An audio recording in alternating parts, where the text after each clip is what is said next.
wabarakatuh. Nama saya Nurhaiza binti Otman Ali, nombor matrik 292754. Assalamualaikum, nama saya Nofatinada binti Zawawi, nombor matrik saya 292665. Assalamualaikum warahmatullahi wabarakatuh. Nama saya Nur Fadila binti Zahari, nombor matrik saya 292446. Assalamualaikum warahmatullahi wabarakatuh. Nama saya Nisa Damia binti Abdul Latif, nombor matrik 292399. Assalamualaikum warahmatullahi wabarakatuh. Nama saya Afini binti Sufikri Naranan, nombor matrik 292419. Tahukah anda apa itu negara dunia ketiga? Negara dunia ketiga merupakan negara-negara yang sedang membangun dan negara-negara yang kurang maju berbanding dengan negara dunia pertama dan negara dunia kedua.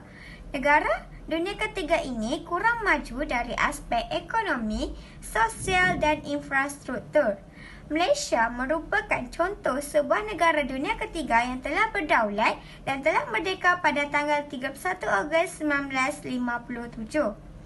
Kedah merupakan salah sebuah negeri yang terkandung di dalam Malaysia. Kedah telah menghadapi pelbagai masalah, antaranya termasuklah masalah kemiskinan, masalah kekurangan air, masalah kekurangan sektor perindustrian dan sebagainya.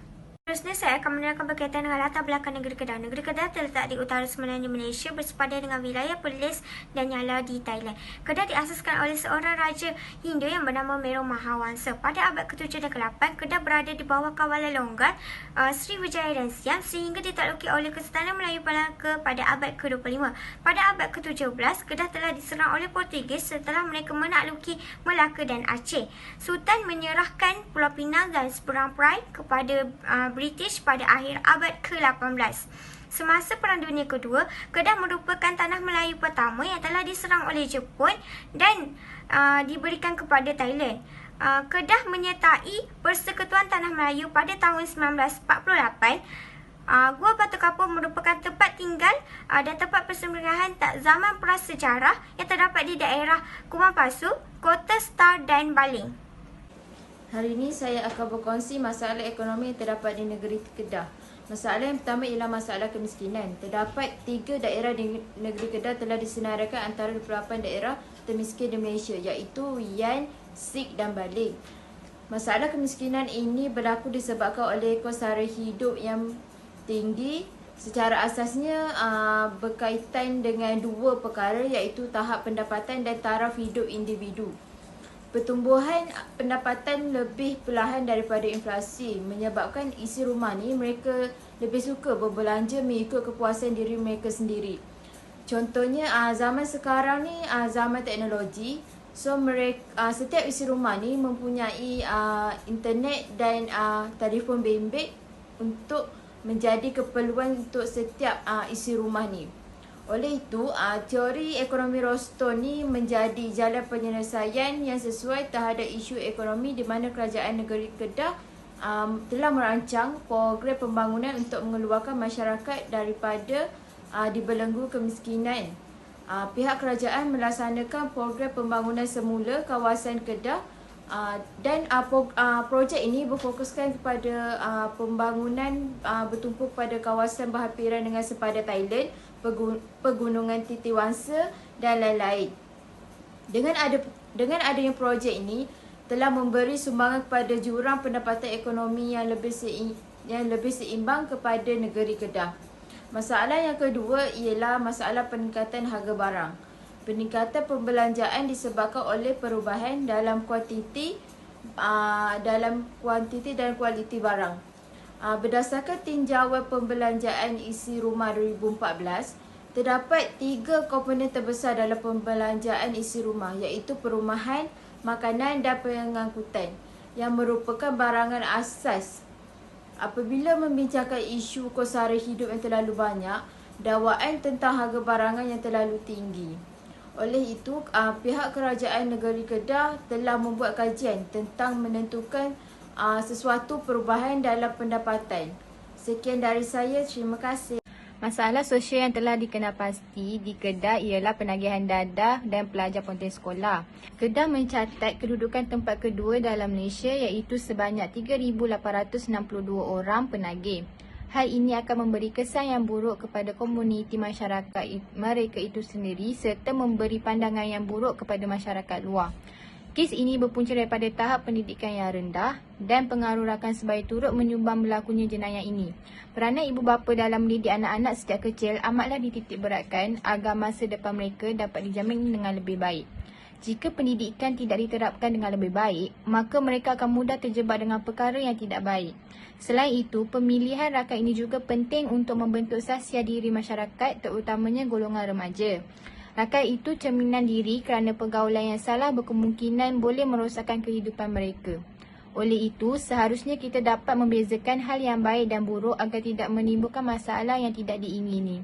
Masalah ini boleh diatasi dengan mengambil pendekatan terhadap teori etiologikal. Pihak kerajaan iaitu Kementerian Dalam Negeri KDN telah bergabung dengan Agensi Anti Dadah Kebangsaan AADK untuk memastikan isu jenayah ini tidak berleluasa. Seterusnya ialah masalah pelajar ponteng sekolah. Masalah yang berlaku dan sedang hangat diperkatakan ialah pelajar sekolah rendah dan menengah di Kedah telah merekod 14,000 pelajar yang mempunyai kes ponteng sekolah setiap hari. Gejala ini sangat membimbangkan kerana risau akan pengaruh sosialnya. Hal ini berkemungkinan berpunca daripada sikap mudah terpengaruh dengan rakan sebaya dan perasaan yang ingin mencuba sesuatu yang baru tanpa mengetahui baik buruknya. Kebanyakan begini sukakan hiburan berbanding pelajaran. Hiburan seperti permainan atas talian, pergi ke pusat nyanyian dan sebagainya tidak mengira jantina. Dengan pendekatan teori Abraham Maslow, seharusnya hal ini perlu diambil tegas dan pihak ibu bapa perlu membimbing anak-anaknya dengan baik agar masa depan lebih terjamin. Masalah infrastruktur yang terdapat di negeri Kedah terbahagi kepada dua, iaitu masalah bekalan air dan masalah permukaan jalan raya yang tidak sekata. Bagi masalah bekalan air, menurut syarikat air Darul Aman yang dikenali sebagai SADA, terdapat dua isu gangguan air di Kedah, iaitu pengguna terputus bekalan air dan tekanan air rendah di negeri tersebut.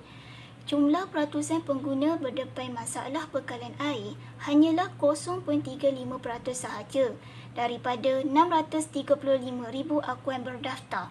Manakala, bagi masalah tekanan air rendah hanyalah 5% akuan sahaja. Ini menyebabkan penduduk berasa kurang selesa dengan keadaan tersebut.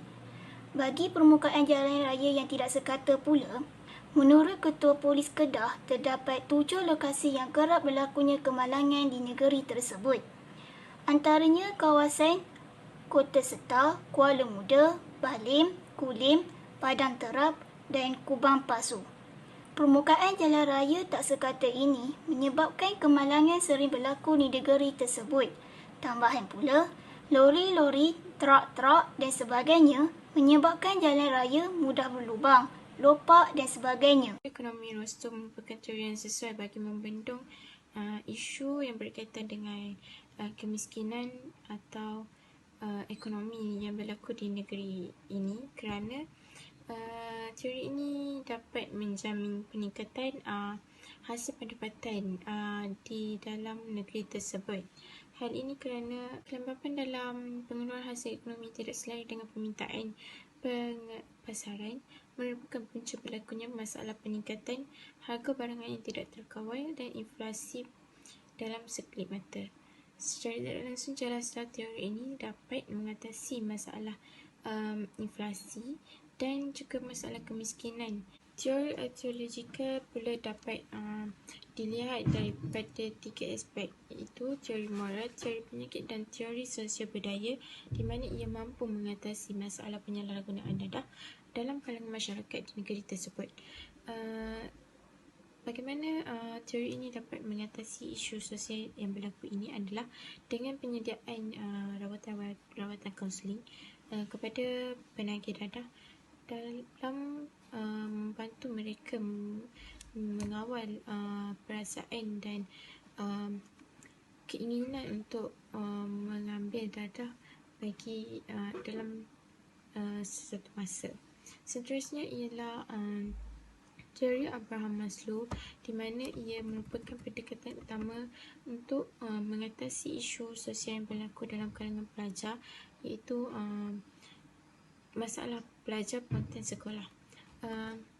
Hal ini kerana rata-rata pelajar akan lebih bersemangat sekiranya ibu bapa mengambil peranan yang penting dalam mengatasi isu-isu yang berlaku ini dengan memberikan sokongan dan dukungan serta kasih sayang dan perhatian yang lebih kepada anak-anak mereka.